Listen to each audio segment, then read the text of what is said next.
Palavra da Verdade, com Hernandes Dias Lopes. Eu peço que você abra sua Bíblia comigo no segundo livro dos Reis. Segundo livro dos Reis.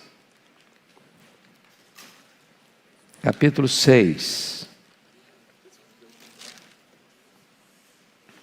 Versos de 1 a 7. Segundo livro dos Reis, capítulo 6, versos de 1 a 7.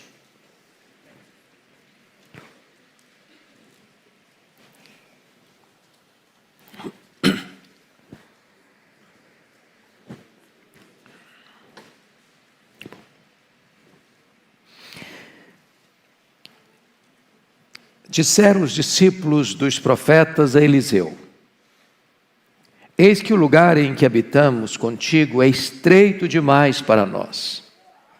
Vamos, pois, até o Jordão. Tomemos de lá cada um de nós uma viga e construamos um lugar em que habitemos. Respondeu ele: ide. Disse um: serve-te de ires com os teus servos.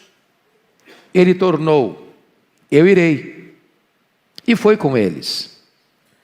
Chegados ao Jordão, cortaram madeira. Sucedeu que, enquanto um deles derrubava um tronco, o machado caiu na água.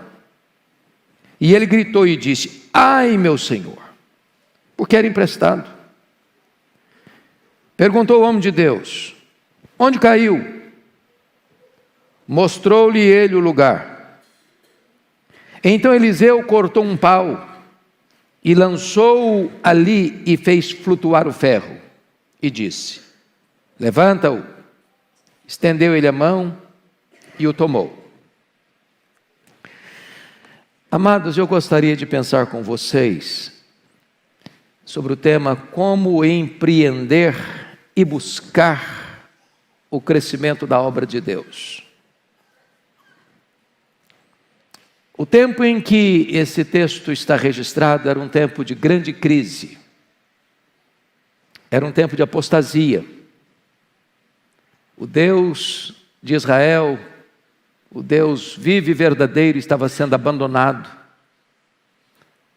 Os reis de Israel estavam trocando o Deus verdadeiro por deuses falsos e impondo à força da baioneta e da espada os cultos idólatras em Israel. Era uma época de perseguição religiosa. Na época de Elias, por exemplo, que precedeu Eliseu, os profetas estavam sendo procurados e assassinados pela ação do rei Acabe e de Jezabel, a ponto de Elias pensar que só ele havia sobrado, mas ninguém servia a Deus em toda a nação. Mas era também uma época de crise econômica, uma época de fome, de aperto, de escassez, de privações. Mas é nessa época também que tem líderes que não só andam com Deus, mas têm o cuidado de preparar e formar gente para andar com Deus. Não só são líderes, mas querem formar novos líderes. Gente que não se conforma com a crise, gente que não aceita passivamente a decretação da derrota.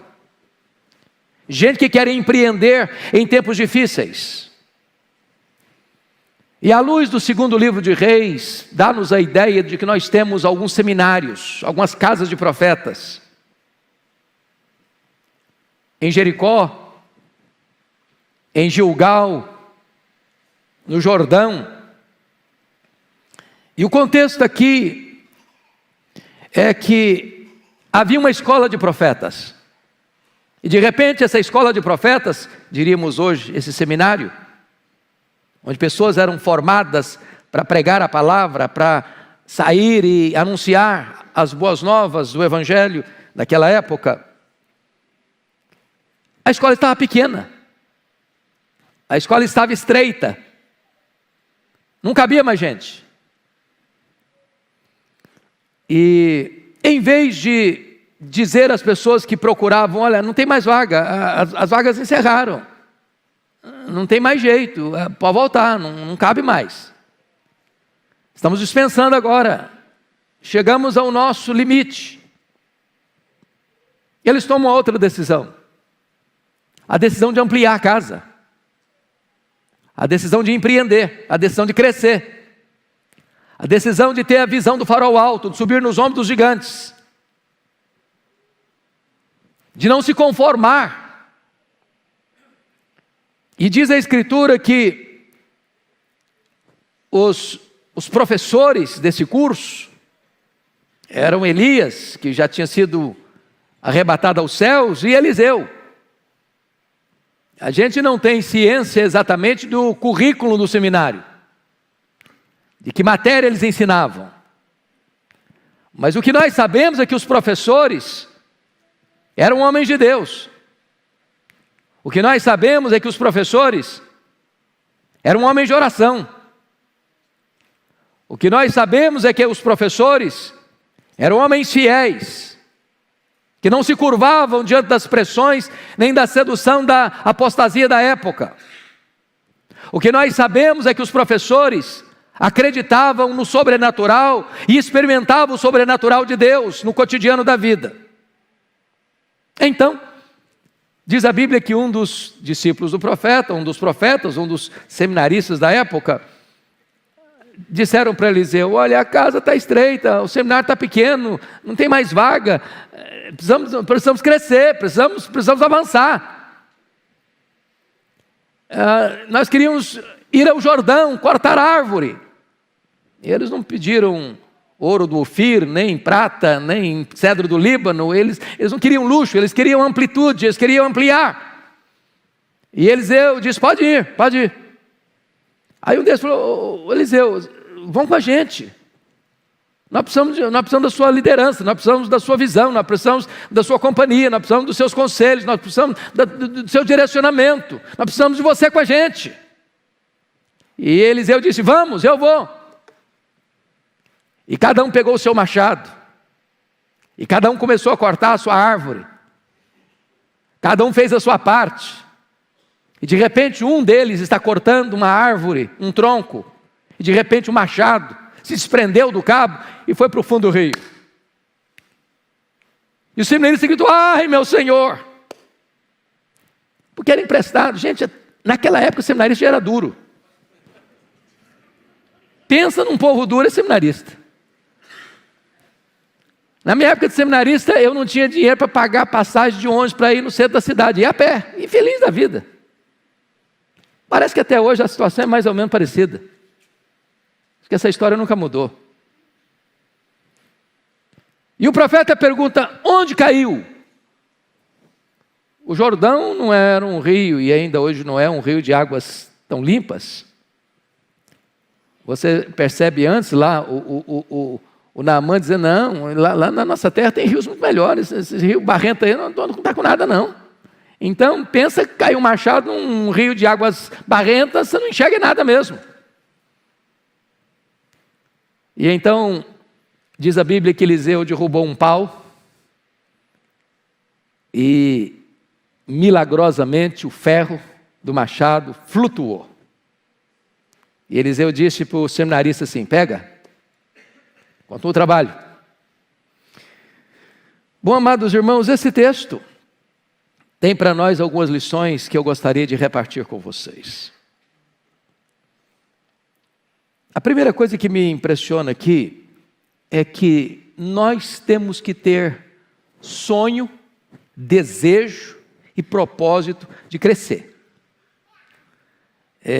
A gente que está aqui em Pinheiros, essa é a conversa que a gente escuta todo dia, né? Todo culto.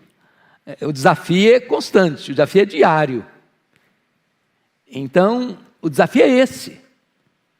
Eu hoje estava chegando, e eu quero fazer um elogio público, eu já fiz isso algumas vezes, a junta diaconal desta igreja. Me impressiona a maneira tão gentil, tão amorosa, tão dedicada, que eles trabalham. E eu estava entrando, não conseguia entrar, agarrei no portão. A hora que o diácono viu que era eu, falou: deixa o carro, pastor, deixa aí, pode entrar, deixa comigo, eu boto o carro. Acho fantástico isso.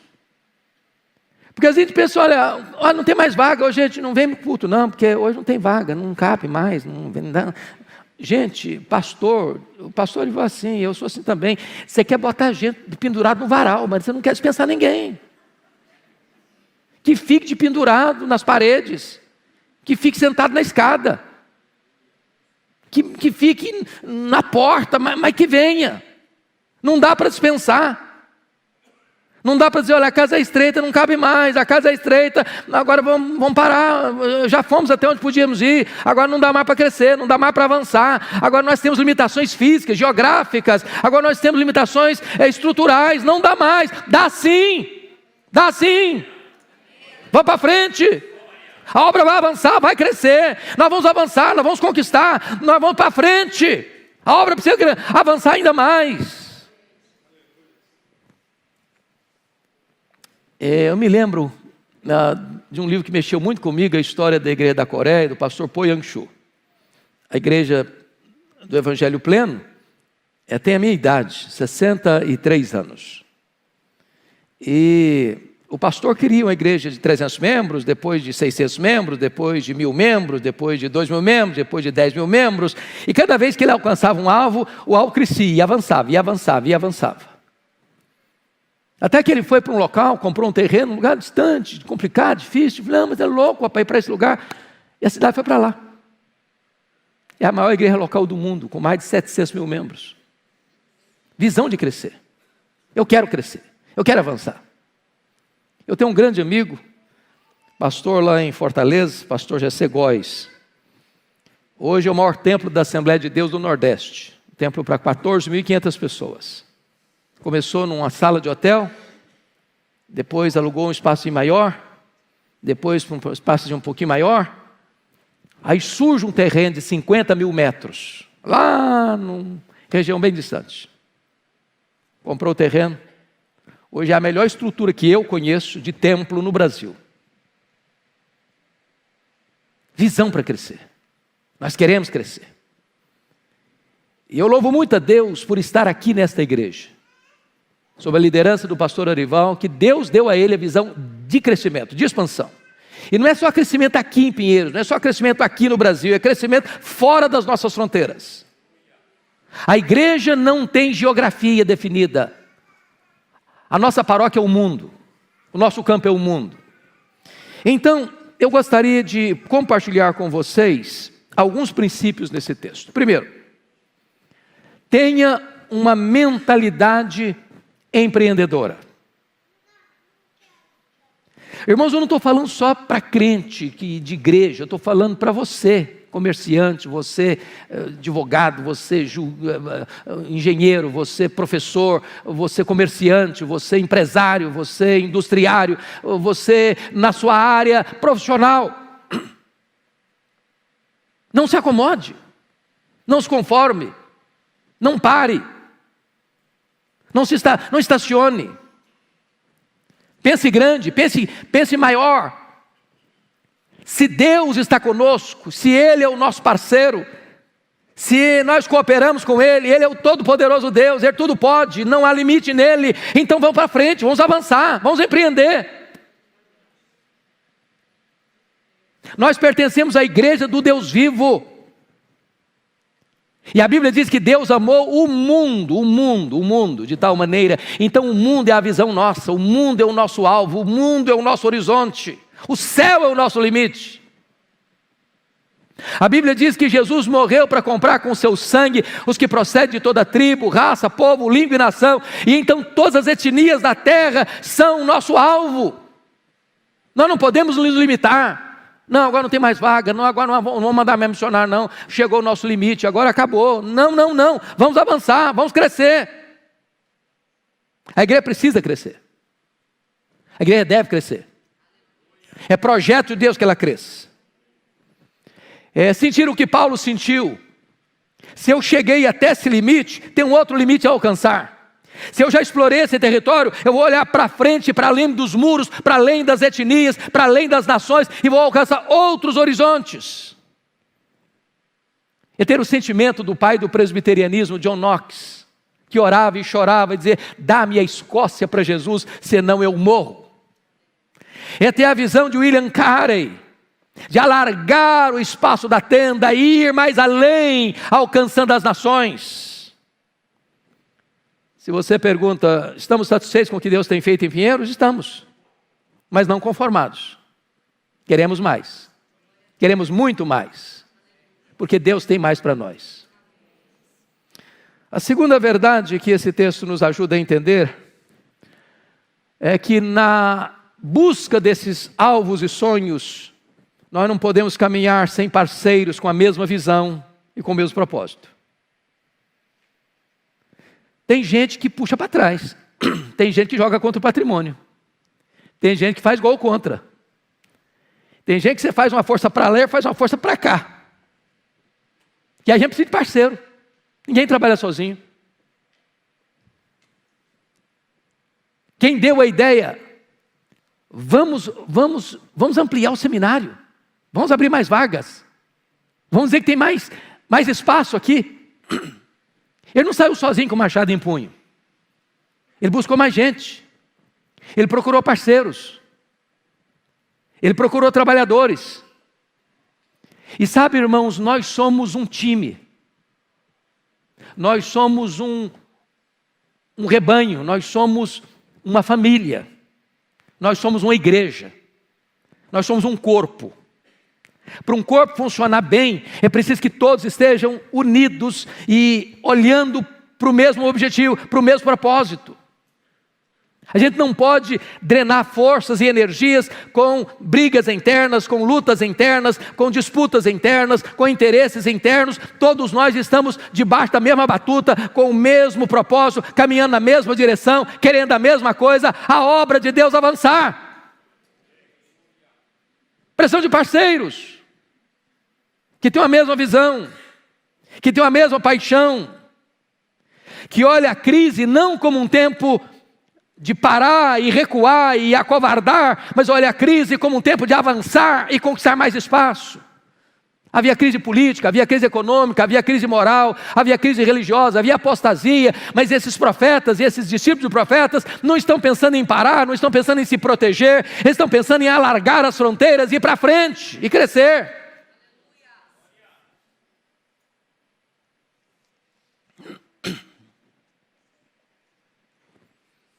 E o que eu acho maravilhoso, e a gente tem sido motivo de oração de todos nós, é que haja um grande reavivamento nas casas de profetas. Não é verdade? Professores motivadores motivam seminaristas. Já pensou o que é ter o professor Elias e o professor Eliseu dando aula para você? Olha o fogo que esses caras botam no coração dos meninos. Eu não sei o que eles ensinavam. A Bíblia não diz o currículo. Mas a Bíblia diz um pouco da vida dos professores. Esses caras são homens de Deus. Esses caras falam e as coisas de Deus acontecem. Esses caras oram e o céu se move. Elias ora e o céu fecha. Elias ora e o céu abre. Elias ora e o azeite se multiplica. Elias ora e o menino ressuscita. Elias ora e a chuva desce. Esses homens são homens de experiência com Deus. Eliseu querendo porção dobrada do espírito de Elias. E agora o seminário fica pequeno. Porque quando Deus derrama um grande despertamento sobre a vida dos professores, tem já aluno querendo entrar na escola, quem é gente querendo entrar para o ministério, tem gente querendo abraçar a obra de Deus.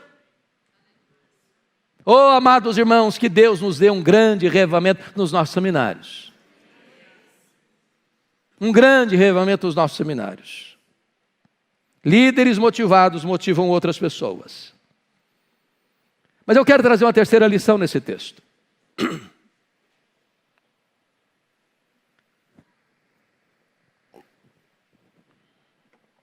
Andar com Deus não significa não enfrentar contratempo na vida. Eles estão fazendo a obra de Deus, estão querendo ampliar a casa de Deus, estão cortando madeira com o objetivo de ampliar a casa, e de repente o machado solta do cabo, vai para o fundo do rio. Há momentos em que a gente enfrenta decepções. Ministério não é fácil. A obra de Deus não se faz sem luta, sem dor, sem lágrima, sem sacrifício. E é curioso que às vezes nós fazemos a obra de Deus, irmãos, não é com sobra de recursos, é com o milagre da providência. Uma das coisas que nós escutamos todo dia aqui, pastor Arival, é que a igreja não é banco de investimento. O capital da guerra é fé. Deus dá o maná do dia. O machado é emprestado.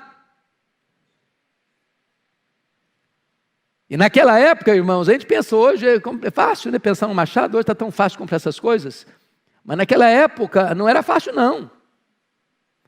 Não se tinha com tanta facilidade trabalhar o ferro. E talvez o seminarista que pegou o machado emprestado ia ter que trabalhar para pagar o machado. Ninguém ia querer dizer, não, olha, eu peguei emprestado, mas não vou devolver porque perdi. Até hoje, quando você pega alguma coisa emprestada, a pessoa que emprestou espera que você devolva. E devolva inteiro. Quem pega emprestado tem que ter responsabilidade de pagar. Agora note você que às vezes a gente tem decepções, tem hora que o machado vai embora. E o machado tem o corte, e sem fio e sem corte você não trabalha. Não se derruba uma árvore com o cabo do machado. Há momentos, irmãos, em que às vezes a ferramenta que Deus põe na nossa mão para fazer a obra, foge da nossa mão. É o tempo da angústia, é o tempo da perda, é o tempo do prejuízo, é o tempo da decepção, é o tempo de dizer, ai meu Deus, o que é que eu vou fazer agora?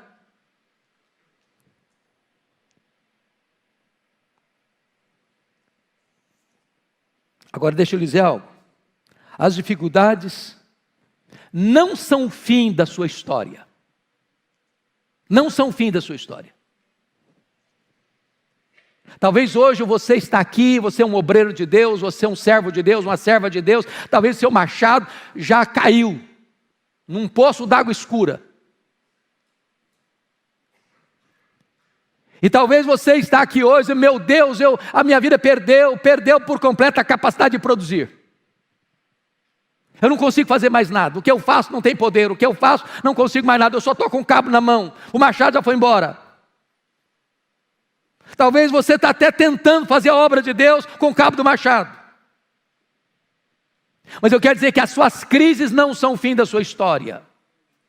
Se você está vivendo um momento de crise agora, o Deus que está aqui é o Deus da restauração, é o Deus que vai animar você, é o Deus que vai dar experiências a você, é o Deus que vai fazer um milagre, pode fazer um milagre para levantar você, para que a obra continue.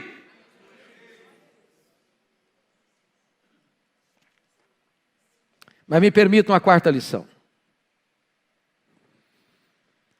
Nesse desejo de empreender e ver a obra crescer, valorize a presença de homens de Deus na sua caminhada.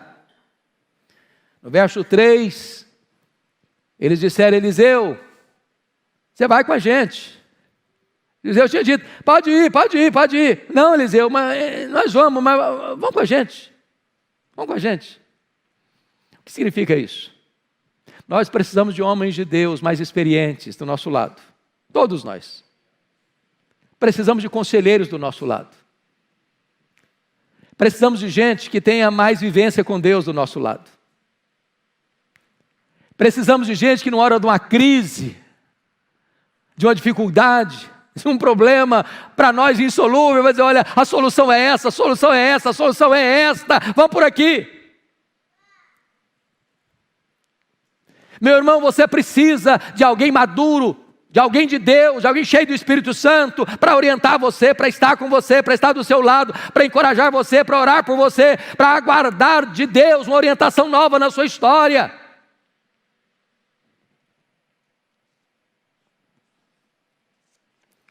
Isso mostra para nós que o líder vai na frente. O líder abre caminho. O líder não é aquele que diz vai. O líder aqui diz vamos. Vamos. O líder não está lá confortavelmente instalado numa sala do seminário. Enquanto os seminaristas não, vocês vão lá cortar árvore, isso aí é com vocês, esse trabalho mais braçal aí, mais pesado é com vocês, agora eu não estou nesse estágio mais, agora eu não vou mais, agora eu estou aqui só no coaching, só na orientação, só no aconselhamento, só na direção, isso é com vocês, não é comigo mais. Não, o líder vai, ele bota a mão na massa.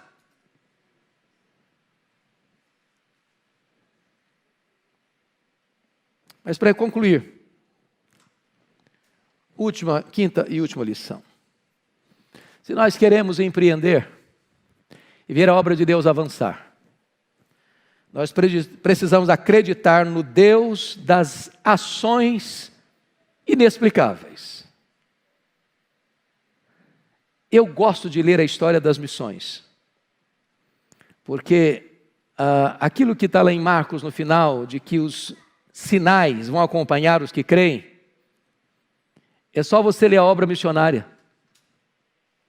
Quando o missionário chega num lugar, o terreno é complicado, o ateísmo, a apostasia, a perseguição, as lutas, os recursos são poucos, as dificuldades são muitas. Via de regra, Deus faz um milagre para mostrar que eu sou Deus, eu tenho controle, eu tenho domínio. Leia a história das missões, você verá isso. Leia a história dos avivamentos, você verá isso. Irmãos, quando nós chegamos ao nosso limite, nós não chegamos ao nosso limite porque o poder de Deus está à nossa disposição. Quando o mundo diz assim, acabou, para Deus não acabou. Quando a ciência diz não tem mais jeito, diz Deus tem jeito. Quando os homens dão um decreto, diz agora acabou, não tem mais chance, Deus diz não, a história continua. O machado flutuou, e ferro não flutua, varão. Derrubou um pau não tem imã. Não foi aquele pau que jogado no Rio Jordão que fez o machado flutuar, não. Foi a mão do Deus Todo-Poderoso. É um milagre de Deus. Quem faz é Deus, quem opera é Deus, quem manifesta a glória dele é Deus. A obra depende de Deus. E quando você está fazendo a obra de Deus, com os recursos de Deus, com a motivação de Deus, Deus opera as maravilhas de Deus, para que a glória seja dele. E a obra avance, e a obra continue. Deus faz o inesperado, o imponderável, o extraordinário, o inexplicável, com gente simples. Quando o seu coração é sincero em fazer a obra de Deus e querer ver a obra de Deus avançar. Eu creio, você também, que Deus opera milagres ainda hoje. Ele é o Deus das maravilhas. Ele nunca aposentou, ele nunca deitou numa cadeira de balanço. Ele nunca disse assim para você, olha, as minhas promessas ficaram velhas, elas já são caducas hoje. Não, hoje não tem mais. Não, tem sim, tem sim. O Deus de Elias é o Deus de Eliseu. O Deus de Eliseu é o Deus dos profetas. O Deus dos profetas é o nosso Deus. Ele é o Deus dos profetas, Ele é o Deus dos apóstolos, é o Deus e Pai de nosso Senhor Jesus Cristo, é o Deus de geração em geração, de eternidade em eternidade. Ele é o Deus desta igreja, Ele é o Deus dos nossos sonhos, Ele é o Deus que nos põe para frente, para avançarmos e conquistarmos terrenos mais abrangentes.